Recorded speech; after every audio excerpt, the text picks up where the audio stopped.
The goal of any spiritual journey is to cultivate Sattva Guna. We become what we eat. Therefore, Sattvic food is a prerequisite to cultivate Sattva Guna. How do we define Sattvic food? That which promotes longevity and vitality. That which energizes. That food which is tasty and healthy, juicy, soft, nourishing, and agreeable. More importantly, Sattvic food is delightful while thinking of it, while actually taking it, and more importantly, after taking it.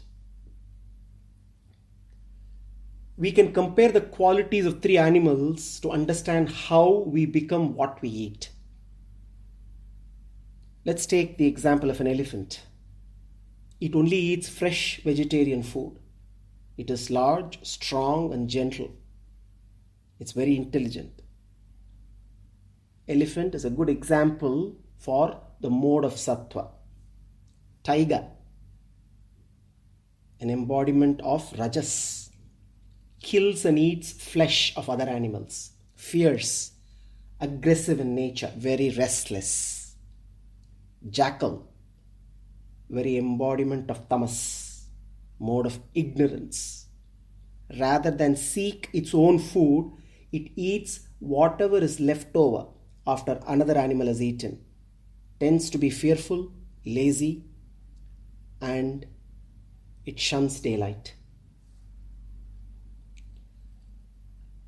Vegetarian food is Sattvic food.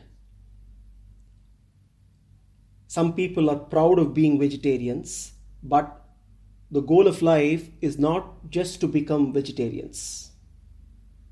For that matter, even monkeys and elephants are vegetarians. They don't have any spiritual acumen to understand reality, to understand the purpose of life. So therefore, it is not enough to just become vegetarians. We possibly have to become Krishnatarians. That is, when we eat food that is first offered to Krishna. So, Sattvic food is vegetarian food that is offered to Krishna. Sattvic food is a food that we eat as Krishna Prasada. Now, being vegetarian also involves some amount of taking life. This is the law of nature. Jivo, jivasya jivanam. One living entity is the life for another living entity. Even plants have life. But for a human being, that violence should be committed only as much as necessary. And that is the reason why the food that we eat need to be offered to the Lord before we consume it. Ahara shuddhau sattva shuddhihi. Sattva shuddhau dhruvaspritihi. Spritilambe sarvagrantinam vipramokshaha. We have to perform yajna of offering the food to the Lord.